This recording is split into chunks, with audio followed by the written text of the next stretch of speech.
ओम नमो भगवते वासुदेवाय।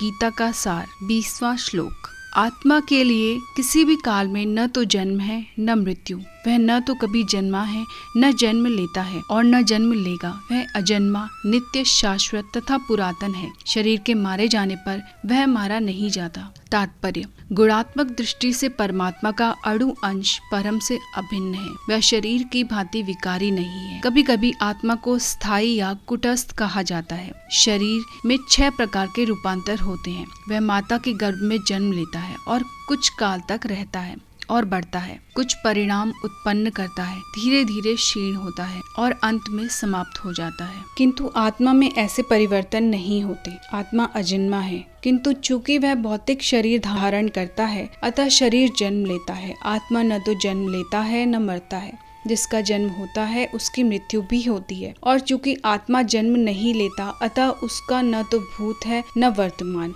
या भविष्य। वह नित्य, शाश्वत तथा सनातन है, अर्थात उसके जन्म लेने का कोई इतिहास नहीं है। हम शरीर के प्रभाव में आकर आत्मा के जन्म, मरण आदि का इतिहास खोजते हैं। आत्मा शरीर की तरह कभी भी वृद्ध नहीं होता। अतः तथाकथित वृद्ध पुरुष भी अपने में बाल्यकाल या युवा अवस्था जैसी अनुभूति पाता है। शरीर के परिवर्तनों पर आत्मा पर कोई प्रभाव नहीं पड़ता। आत्मा वृक्ष या किसी अन्य भौतिक वस्तु की तरह क्षीण नहीं होता। आत्मा की कोई उपसृष्टि नहीं होती।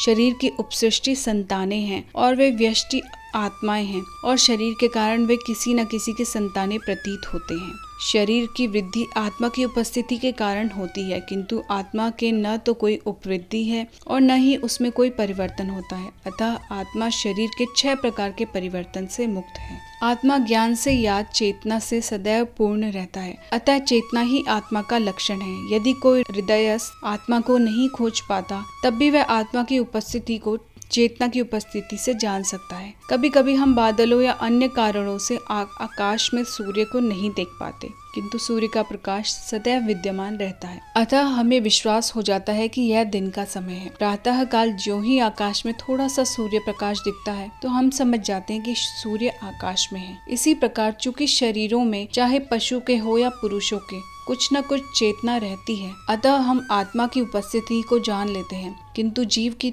यह चेतना परमेश्वर की चेतना से भिन्न है, क्योंकि परम चेतना तो सर्वज्ञ है, भूत, वर्तमान तथा भविष्य के ज्ञान से पूर्ण।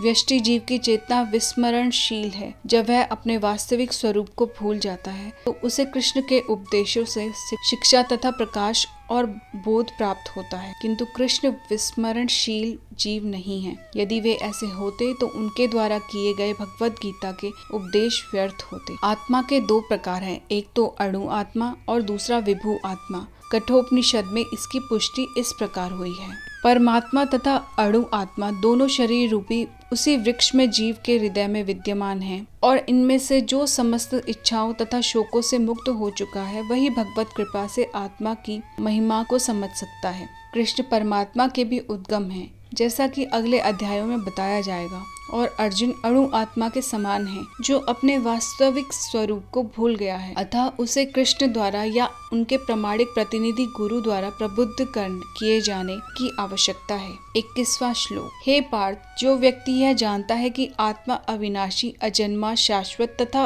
अव्यय है, वह भला किसी को कैसे मार सकता है या मरवा सकता है। तात्पर्य: प्रत्येक वस्तु की समुचित उपयोगिता होती है, और जो ज्ञानी होता है वह जानता है कि किसी वस्तु का कहाँ और कैसे प्रयोग किया जाए। इसी प्रकार हिंसा की भी अपनी उपयोगिता है और इसका उपयोग इसे जानने वाले पर निर्भर करता है। यद्यपि हत्या करने वाले व्यक्ति को न्याय संहिता के अनुसार प्राणदंड दिया जाता है, किंतु न्यायाधीश को दोषी नहीं ठहराया जा सकता है, क्योंकि वह न्याय संहिता के अनुसार ही दूसरे व्यक्ति पर हिंसा किए जाने का आदेश देता है। मनुष्यों के विधि ग्रंथ मनु संहिता में इसका समर्थन किया गया है कि हत्यारे को प्राणदंड देना चाहिए, जिससे उसे अगले जीवन में अपना पाप कर्म भोगना न पड़े। अतः राजा द्वारा हत्यारे को फांसी का दंड एक प्रकार से लाभप्रद है। इसी प्रकार जब कृष्ण युद्ध करने का आदेश देते हैं तो यह समझना चाहिए कि यह हिंसा परम न्याय के लिए है, और इस तरह अर्जुन को इस आदेश का पालन यह समझकर करना चाहिए कि कृष्ण के लिए किया गया युद्ध हिंसा नहीं है, क्योंकि मनुष्य या दूसरे शब्दों में आत्मा को मारा नहीं जा सकता। अतः न्याय के हेतु तथा कथित हिंसा की अनुमति है। शल्य क्रिया का प्रयोजन रोगी को मारना नहीं अपितु उसको स्वस्थ बनाना है। अतः कृष्ण के आदेश पर अर्जुन द्वारा किया जाने वाला युद्ध पूरे ज्ञान के साथ हो रहा है, उससे पाप फल की संभावना नहीं है।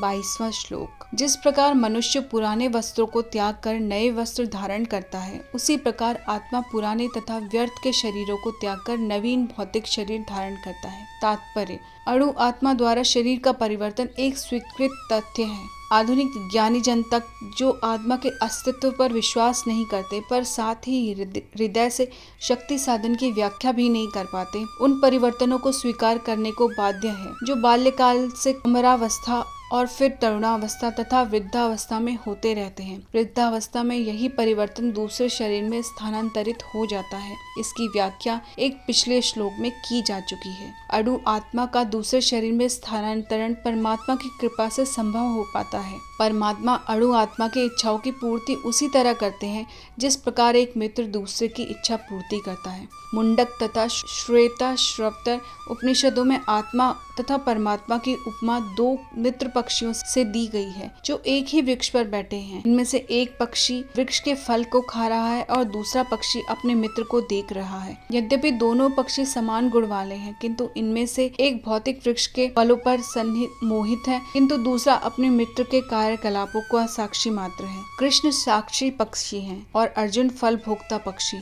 यद्यपि दोनों मित्र हैं, किंतु फिर भी एक स्वामी है और दूसरा सेवक। अणु आत्मा द्वारा इस संबंध की विस्मृति ही उसके एक वृक्ष से दूसरे पर जाने या एक शरीर से दूसरे में जाने का कारण है। जीवात्मा प्राकृत शरीर रूपी वृक्ष पर अत्यधिक संघर्षशील है, किंतु जो ही वह दूसरे पक्षी को परम गुरु के रूप में स्वीकार करता है, जिस प्रकार अर्जुन कृष्ण का उपदेश ग्रहण करने के लिए स्वेच्छा से उनकी शरण में जाता है, त्यों ही परतंत्र पक्षी तुरंत सारे शोकों से विमुक्त हो जाता है। यद्यपि दोनों पक्षी एक ही वृक्ष पर बैठे हैं, किंतु फल खाने वाला पक्षी वृक्ष के फल के भोक्ता रूप में चिंता तथा विषाद में निमग्न है। यदि किसी तरह वह अपने मित्र भगवान की ओर उन्मुख होता है और उनकी महिमा को जान लेता है, तो वह कष्ट भोगने वाला पक्षी तुरंत समस्त चिंताओं से मुक्त हो जाता है। अब अर्जुन ने अपना मुख अपने शाश्वत मित्र कृष्ण की ओर फेरा है और उनसे भगवत गीता समझ रहा है।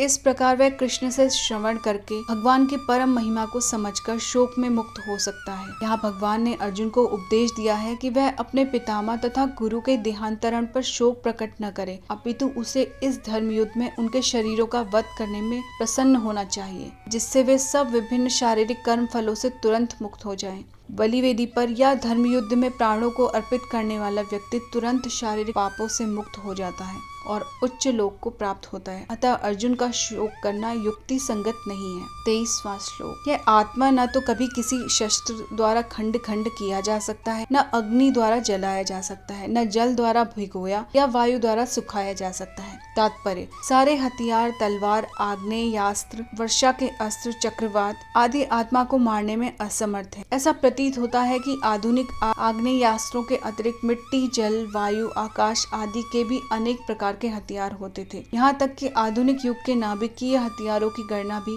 आग्नेयास्त्रों में की जाती है, किंतु पूर्व काल में विभिन्न पार्थिव तत्वों से बने हुए हथियार होते थे। आग्नेयास्त्रों का सामना जल के हथियारों से किया जाता था, जो आधुनिक विज्ञान के लिए अज्ञात है। आधुनिक विज्ञान को चक्रवात हथियारों का भी पता नहीं है। जो भी हो, आत्मा को न तो कभी खंड खंड किया जा सकता है, न किन्हीं वैज्ञानिक हथियारों से उसका संहार किया जा सकता है, चाहे उनकी संख्या कितनी ही क्यों ना हो। मायावादी इसकी व्याख्या नहीं कर सकते कि जीव किस प्रकार अपने अज्ञान के कारण उत्पन्न हुआ और तत्पश्चात माया की शक्ति से आवृत हो गया। न ही आदि परमात्मा से जीवों को विलग कर पाना संभव था। प्रत्युत सारे जीव परमात्मा से विलग हुए अंश हैं। क्योंकि वे सनातन अणु आत्मा हैं, अतः माया द्वारा आवृत होने की उनकी प्रवृत्ति स्वाभाविक है और इस तरह वे भगवान की संगति से पृथक हो जाते हैं। जिस प्रकार अग्नि से स्फुलिंग अग्नि से विलग होते ही बुझ जाते हैं, यद्यपि इन दोनों के गुण समान होते हैं। वराह पुराण में जीवों को परमात्मा का भिन्न अंश कहा गया है।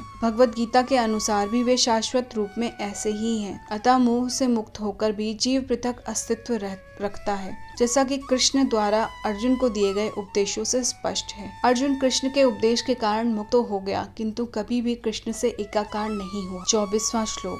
यह आत्मा अखंडित तथा अघुलनशील है। इसे न तो जलाया जा सकता है, न ही सुखाया जा सकता है। यह शाश्वत, सर्वव्यापी, अविकारी, स्थिर तथा सदैव एक सा रहने वाला है। तात्पर्य: अणु आत्मा के इतने सारे गुण यही सिद्ध करते हैं कि आत्मा पूर्ण आत्मा का अणु अंश है और बिना किसी परिवर्तन के निरंतर उसी तरह बना रहता है। इस प्रसंग में अद्वैतवाद को व्यवहृत करना कठिन है, क्योंकि अणु आत्मा कभी भी परम आत्मा के साथ मिलकर एक नहीं हो सकता। भौतिक क्लमश से मुक्त होकर अणु आत्मा भगवान के तेज की किरणों की आध्यात्मिक स्फुलिंग बनकर रहना चाह सकता है, किंतु बुद्धिमान जीव तो भगवान की संगति करने के लिए वैकुंठ लोक में प्रवेश करता है। सर्वगत शब्द महत्वपूर्ण है, क्योंकि इसमें कोई संशय नहीं है जीव भगवान की समग्र सृष्टि में फैले हुए हैं। वे जल, थल, वायु, पृथ्वी के भीतर तथा अग्नि के भीतर भी रहते हैं। वे मानते हैं कि वे अग्नि में स्वाहा हो जाते हैं, वह ठीक नहीं है, क्योंकि यहाँ कहा गया है कि आत्मा को अग्नि द्वारा जलाया नहीं जा सकता। अतः इसमें संदेह नहीं कि सूर्यलोक में भी उपयुक्त प्राणी निवास करते हैं। यदि सूर्यलोक निर्जन हो तो सर्वगत शब्द निर्थक हो जाता है। 25वां श्लोक। ये आत्मा अव्यक्त, अकल्पनीय तथा अपरिवर्तनीय कहा जाता है। यह जानकर तुम्हें शरीर के लिए शोक नहीं करना चाहिए। तात्पर्य: जैसा कि पहले कहा जा चुका है, आत्मा इतना सूक्ष्म है कि इसे सर्वाधिक शक्तिशाली सूक्ष्मदर्शी यंत्र से भी नहीं देखा जा सकता। अतः यह अदृश्य है। जहाँ तक आत्मा के अस्तित्व का संबंध है, श्रुति के प्रमाण के अतिरिक्त अन्य किसी प्रयोग द्वारा इसके अस्तित्व को सिद्ध नहीं किया जा सकता। हमें इस सत्य को स्वीकार करना पड़ता है, क्योंकि अनुभव गम्य सत्य होते हुए भी आत्मा के अस्तित्व को समझने के लिए कोई अन्य साधन नहीं है। हमें अनेक बातें केवल उच्च प्रमाणों के आधार पर माननी पड़ती हैं। कोई भी अपनी माता के आधार पर अपने पिता के अस्तित्व को अस्वीकार नहीं कर सकता। पिता के स्वरूप को जानने का साधन या एकमात्र प्रमाण माता है। इसी प्रकार वंद्याध्ययन के अतिरिक्त आत्मा को समझने का अन्य उपाय नहीं है। दूसरे शब्दों में, आत्म मानवीय व्यवहारिक ज्ञान द्वारा अकल्पनीय है। आत्मा चेतना है और चेतन है। वेदों के इस कथन को हमें स्वीकार करना होगा। आत्मा में शरीर जैसे परिवर्तन नहीं होते। मूलतः अविकारी रहते हुए आत्मा अनंत परमात्मा की तुलना में अणु रूप है। परमात्मा अनंत है और अणु आत्मा अति सूक्ष्म है।